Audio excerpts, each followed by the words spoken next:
Hello students, I am Shrishta Chaurasya, your social science teacher, and this is your first session of our online classes. Today we are starting with your first chapter, and that is Resources of India, Soil, Water, Forest and Wildlife.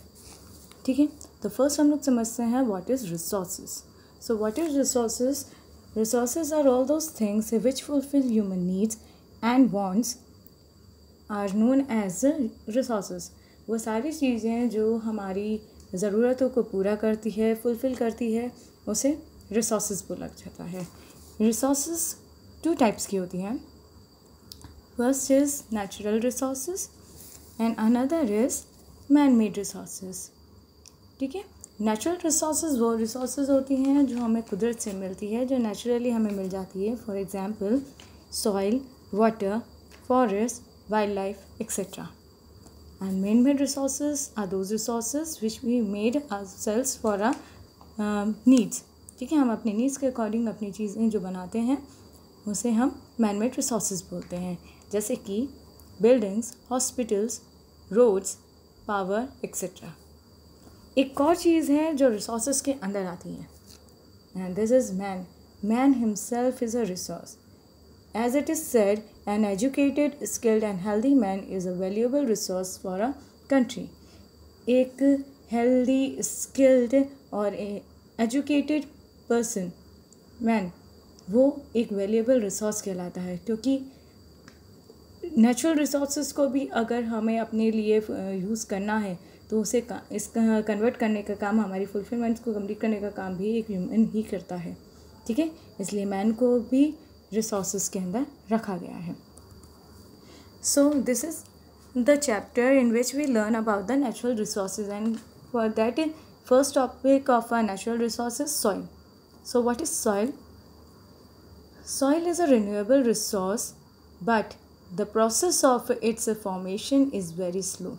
So soil जो है वो हमारा renewable resource है. Renewable resource का मतलब होता है कि वो रिसोर्स जिसे हम जो बार बार बन सकता है, बट इसका फॉर्मेशन का जो प्रोसेस है वो काफ़ी ज़्यादा स्लो होता है. इवन 1 सेंटीमीटर का थिक लेयर बनानी है तो उसके लिए भी हंड्रेड्स ऑफ ईयर्स लग जाते हैं, and more about thousands of years. And इससे मोटी अगर लेयर अगर बनानी है तो उसके लिए थाउजेंड्स ईयर्स लग जाते हैं. Here comes a picture. ठीक है, ये जो पिक्चर है ये सॉइल का पिक्चर है जिसे हम बोलते हैं सॉइल प्रोफाइल. ये सॉइल का पूरा पिक्चर होता है. इस तरीके से सॉइल का फॉर्मेशन होता है. जो फर्स्ट लेयर होती है उसे बेडरॉक बोलते हैं, और ये वाला जो पूरा पोर्शन होता है इसे पेरेंट मटेरियल बोलते हैं. इसे पेरेंट रॉक भी बोला जाता है. Parent rock is made of hard and big huge rocks. जब वो इंटरनल एंड एक्सटर्नल प्रेशर की वजह से जब कुछ बिखरने लग जाते हैं तो उसे हम पार्टली वेदर्ड रॉक भी बोलते हैं. ठीक है, उसके ऊपर वाली लेयर. देन उसके ऊपर जो लेयर होती है उसे सब सॉइल बोला जाता है, which is the compound draining from above accumulate. That means कि ऊपर से जो भी घास, सूखी हुई घास अक्यूमुलेट होते हुए नीचे आती हैं या डेड बॉडीज़ वगैरह, तो वो सब सॉइल में कन्वर्ट हो जाती हैं. देन उसके ऊपर आती है टॉप सॉइल, जो कि mineral particle mixed with organic material से बनी हुई होती है. जो ऊपर के मिनरल पार्टिकल्स हैं और ऑर्गेनिक पार्टिकल्स हैं उस सबसे मिक्स होकर बनती है. देन उसके ऊपर होती है यह लेयर जिसे हम सरफेस लेयर बोलते हैं, जो ऑर्गेनिक डैब्रिज का मतलब होता है मलबा.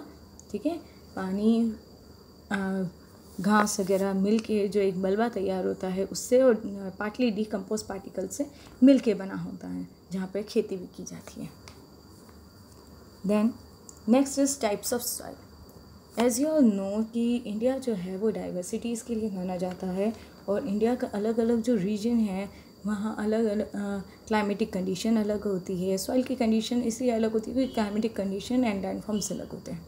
ठीक है, तो here are the types of soil which we get in India. That is alluvial soil, red soil, black soil, laterite soil, desert arid soil, peaty marshy soil, forest soil, mountain soil, Terai soil, saline and alkaline soil. तो हर मिट्टी जो है, हर soil जो है उसका texture अलग होता है, उसका कलर अलग होता है, उसकी क्वालिटी अलग होती है. ठीक है, तो ये वो सॉइल हैं जो हमारे इंडिया में मिलते हैं हमें देखने को. Now soil erosion. What is soil erosion? In this process, the soil particles are loosened or washed away in the valley, oceans, rivers, stream and far away land. इस प्रोसेस के अंदर सॉइल के जो पार्टिकल्स हैं वो loose होने लग जाते हैं, या वैली, ओशंस या रिवर्स, एक्सट्रीम की वजह से वो फार अवे लैंड तक बह जाते हैं. This has been worsening due to human activities such as agriculture and deforestation.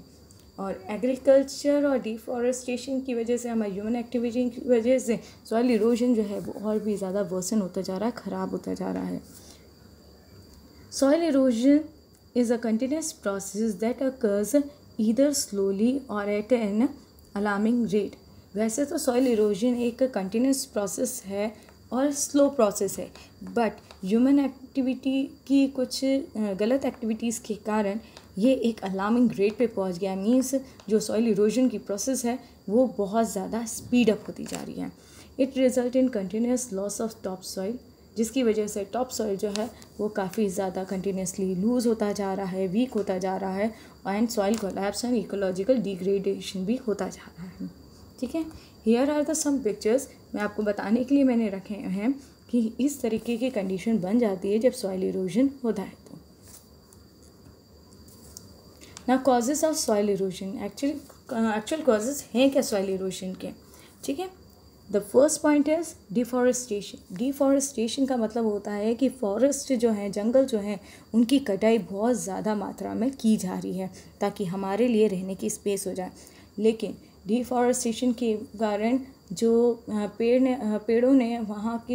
पेड़ों ने जो अपने अंदर सॉइल को बाइंड करके रखा है, पानी को बाइंड करके रखा है, वो लूज़ होता जा रहा है, जिसकी वजह से भी सॉइल इरोजन बहुत ज़्यादा इंक्रीज़ होता जा रहा है. Second process is over grazing. Over grazing, actually grazing का मतलब होता है चराना. ठीक है, गाय बकरी चराने में वैसे कोई प्रॉब्लम नहीं है, लेकिन ओवर ग्रेजिंग दैट मीन्स कि अगर एक सेम लाइन पे अगर बार बार उसी लाइन पे गाय बकरियों को अगर चराया जाएगा तो वहाँ पे घास को उगने का टाइम नहीं मिल पाएगा, जिसकी वजह से वो जड़ नहीं पकड़ पाएंगे, उग नहीं पाएंगे, और एक टाइम आएगा कि वो पूरा लैंड जो है वो पूरा साफ़ हो जाएगा और वहाँ पे बिल्कुल भी घास नहीं उग पाएगी. ठीक है, इस वजह से भी वहाँ की जो लैंड जो है वो लूज़ होना शुरू हो जाएगा और वहाँ पे कुछ भी उगना मुश्किल हो जाएगा. Third point is shifting agriculture. Now what is shifting agriculture. Shifting agriculture का मतलब होता है कि एक लैंड है जहाँ पे एग्रीकल्चर किया जा रहा है, ठीक है, लेकिन एज द टाइम गोज़ उसकी प्रोडक्टिविटी जो है वो स्टार्टिंग टाइम में जब प्रोडक्टिविटी जो होती थी उससे कम होने लगी है. तो इन दैट कंडीशन फार्मर्स क्या करते हैं, अपना लैंड जो है वो शिफ्ट कर लेते हैं, वो दूसरा अच्छा लैंड ले लेके वहाँ पे खेती करने लग जाते हैं. तो शिफ्टिंग एग्रीकल्चर की वजह से भी वो लैंड जो है वो अनयूज्ड हो जाता है और वो अपना और भी न्यूट्रिशन खोने लग जाता है. ठीक है, विंड इरोजन. विंड इरोजन का मतलब होता है जिन जगहों पे बहुत ही तेज़ विंड ब्लो करती है वहाँ पे जो टॉप सॉइल है वो भी अपने साथ में बहा के ले जाती है. ठीक है, और बाकी जो लेयर्स बच जाती है वो भी ड्राई अप होने लग जाती है क्योंकि विंड का प्रेशर इतना ज़्यादा रहता है. इसके लिए एक्चुअली विंड ब्रेकिंग एक तरीके की फार्मिंग एक्टिविटी होती है जिसको यूज़ किया जाता है, वो हम लोग नेक्स्ट सॉइल कंजर्वेशन में पढ़ेंगे. ठीक है, and the last thing is a non scientific method of agriculture. अगर प्रॉपर मेथड एग्रीकल्चर की यूज़ ना किया जाए तो भी सॉइल इरोजन इंक्रीज़ होता है. ठीक है, तो ये तो बात हुई सॉइल इरोजन की. In our next video I will teach you about the soil conservation. इसके अंदर हम पढ़ेंगे कि सॉइल कंजर्वेशन किस तरीके से किया जा सकता है, सॉइल को बचाया किस तरीके से जा सकता है, और क्या टेक्निक्स यूज़ की जा सकती है for agriculture to not make the soil more worsen. ठीक है, उसे और वर्सन करने से बचाया जा सकता है और डिफरेंट मेथड्स को यूज़ किया जा सकता है. Okay, so thank you students. I tried my best to teach you with this PPT, and in next video as I said कि मैं soil erosion के बारे में, water conservation के बारे में and forest conservation के बारे में भी बताने की कोशिश करूँगी. Till then, if you have any queries regarding this topic which I covered today, so आपको अगर कुछ भी पूछना है you can write your questions in the comment box. Okay, so till then stay healthy, stay safe. Thank you.